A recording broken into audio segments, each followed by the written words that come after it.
Pierre Bourdieu, vous n'avez jamais cessé de faire des recherches dans le domaine de l'école, du système scolaire et universitaire. Pourquoi est-ce que ce domaine vous intéresse tant et qu'est-ce que vous pensez avoir découvert de fondamental dans cet ordre d'idées? Du point de vue d'une sociologie explicative, enfin qui rend compte de ce que les gens font, il est capital de voir comment ils sont faits.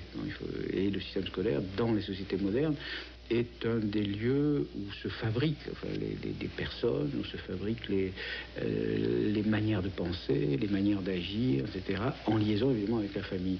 Donc il n'est pas possible d'étudier sérieusement le monde social, les fonctionnements du monde social, sans étudier cette institution où les gens se fabriquent et où se fabriquent aussi les différences sociales labellisées, légitimes. C'est-à-dire, c'est là que se fabriquent les titres scolaires qui sont en même temps très souvent des titres professionnels, qui sont des titres donnant droit à profession, etc. Donc, c'est très important. Et d'autre part, le système scolaire est de plus en plus, dans la société moderne, un des lieux où se reproduisent les structures sociales.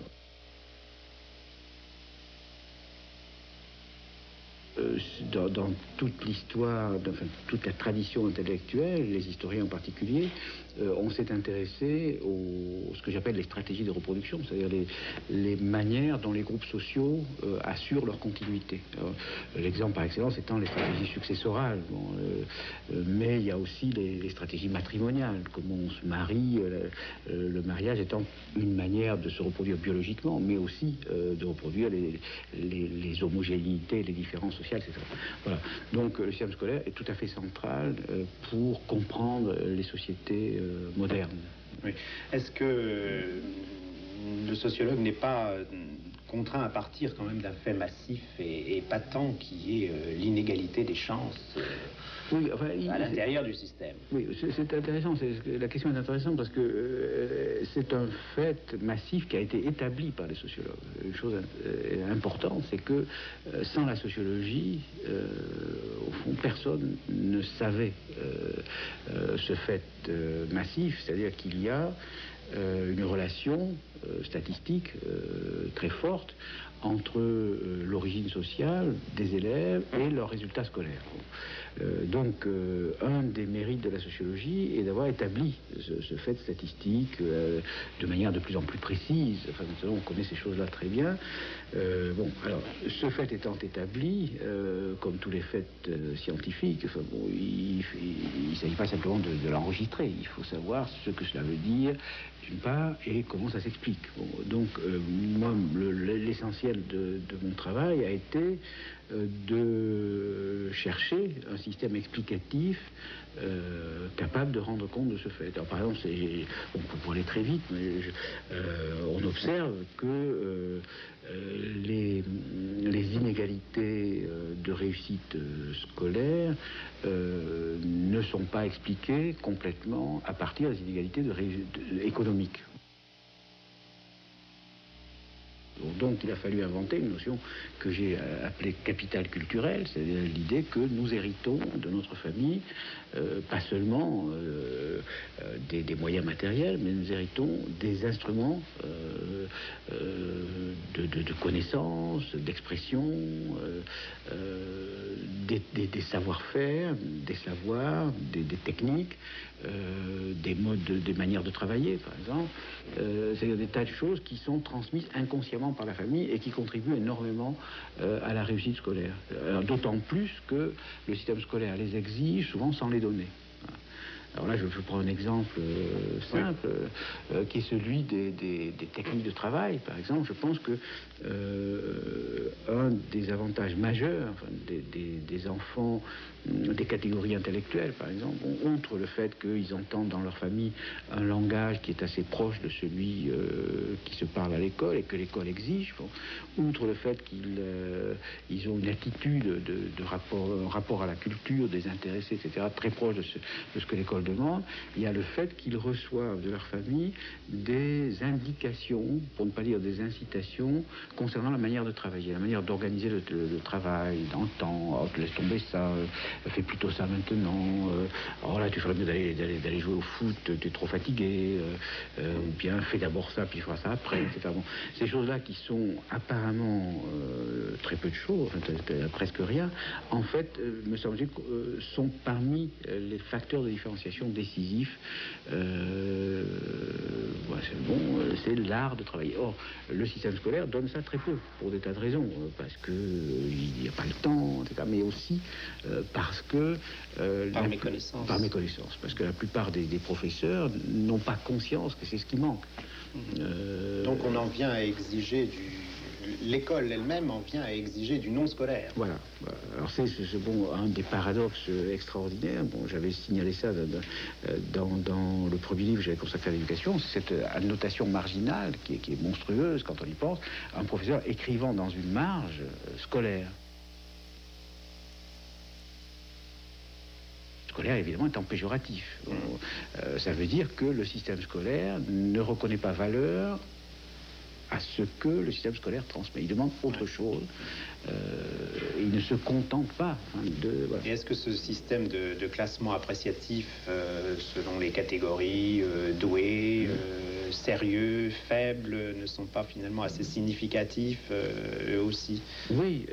Sociologiquement parlant. Oui, je pense. Là, j'ai fait une analyse détaillée à propos d'un matériel qui m'était tombé entre les mains par hasard, une analyse détaillée des adjectifs que les professeurs emploient pour qualifier des dissertations, des copies, etc.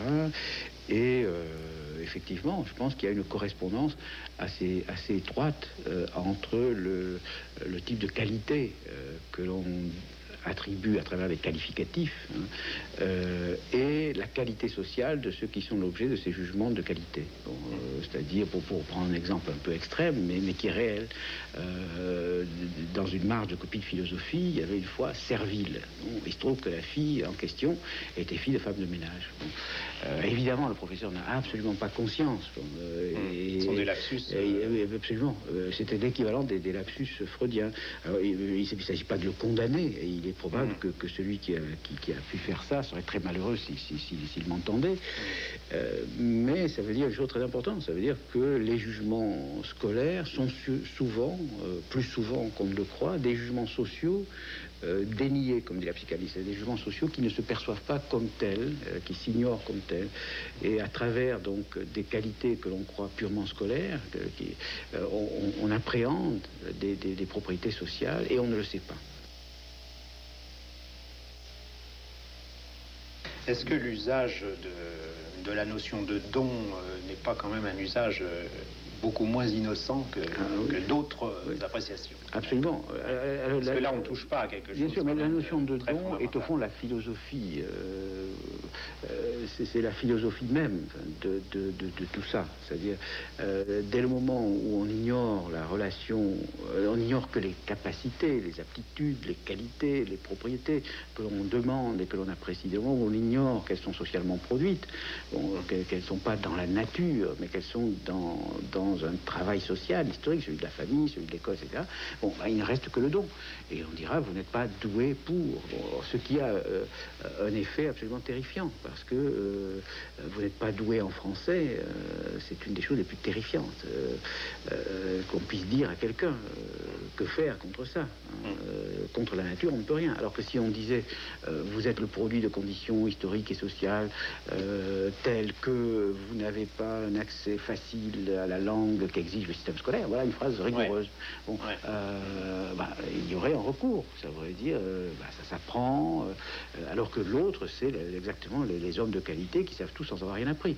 Autrement dit, la philosophie du don est une philosophie foncièrement aristocratique qui inscrit dans la nature biologique des capacités socialement acquises.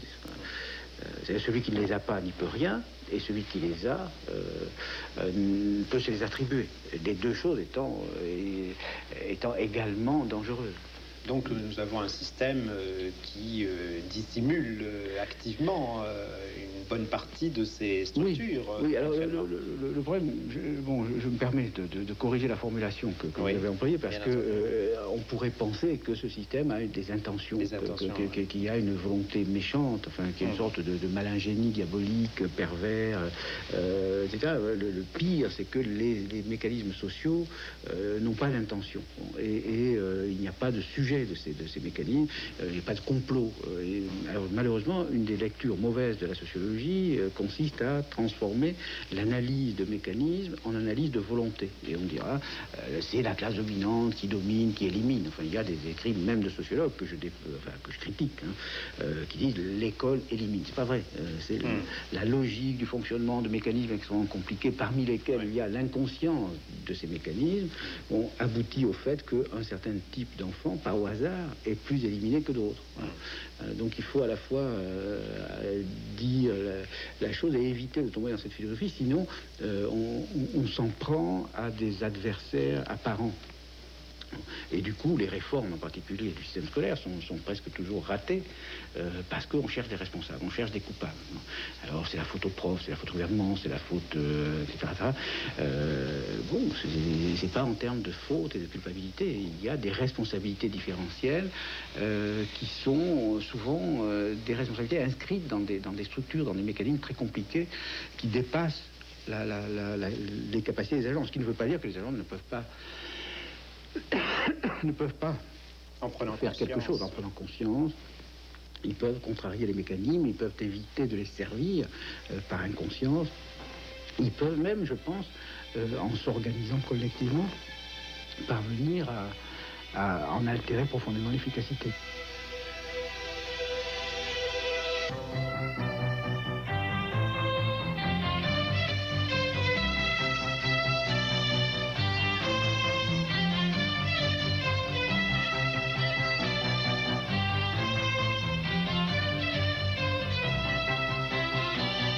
À un physicien, on attribue volontiers une connaissance qu'on ne possède pas. Est-ce que vous croyez que c'est la même chose dans l'ordre de la sociologie? Est-ce qu'il n'y a pas une sociologie spontanée qui précisément fait obstacle à la sociologie savante?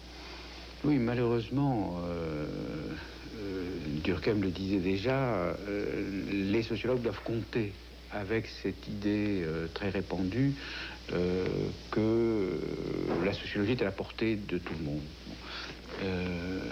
Et je pense effectivement que les agents sociaux ont une maîtrise du monde social qui leur permet de se débrouiller dans la vie, de même que nous savons nous promener dans une ville, nous savons prendre les clous, arrêter au feu, etc. Nous avons l'équivalent, nous avons un sens pratique du monde social, une connaissance pratique des régularités et même des règles. Mais ce qui n'est pas donné sur le mode de la science infuse, c'est la maîtrise savante des régularités et des règles du monde social et la maîtrise savante de la maîtrise pratique.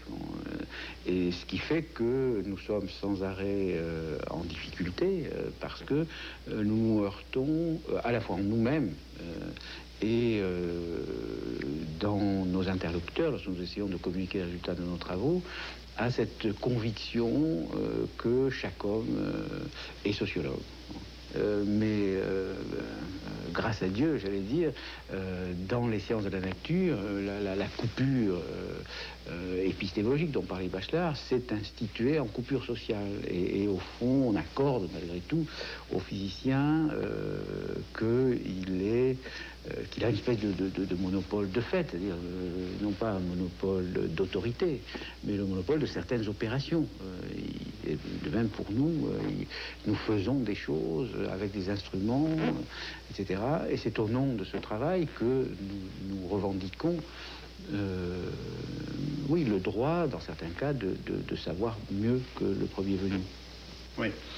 Et alors, il y aurait, au fond, au départ du travail de sociologue, une idée importante qui serait un principe de non-conscience. Cette idée que finalement il faut aller radicalement au-delà de la conscience des agents sociaux si on veut trouver Oui. Explication du monde social. Oui, je pense. Nous avons dans la tête des catégories de pensée, des catégories de perception, des principes d'évaluation qui sont devenus les structures même de notre cerveau. Quand on explique Kant, souvent les professeurs de philosophie emploient la métaphore ou l'image des lunettes. Il dit, bon, les catégories, ce sont comme des lunettes à travers lesquelles vous voyez le monde, et un des problèmes du philosophe, c'est de voir les lunettes à travers lesquelles il voit. Bon, le sociologue, c'est exactement pareil. Simplement, ces lunettes, elles sont socialement constituées, variables selon les sociétés, selon les sexes, selon les âges, etc. Bon. Et donc, nous voyons le monde natal, le monde dans lequel nous avons été façonnés, celui d'enfance, le monde scolaire, nous le voyons avec des lunettes qui sont le produit même du monde auquel nous appliquons notre regard. Bon, alors, par exemple, je pense qu'il y a peu d'univers à propos duquel nous soyons plus aveugles que le monde scolaire. Bon, j'allais dire, je pense que c'est vrai, que surtout quand nous sommes professeurs, quand nous sommes des produits d'élection du système scolaire, nous avons beaucoup de chance de ne pas voir l'essentiel, parce que cet essentiel, il est devenu une espèce de seconde nature. Il est devenu structure mentale. Et nous trouvons donc naturelles des choses qui nous surprennent dès que nous voyons une autre tradition intellectuelle. Par exemple, je ne sais pas, la dissertation en 3 points, qui est une tradition...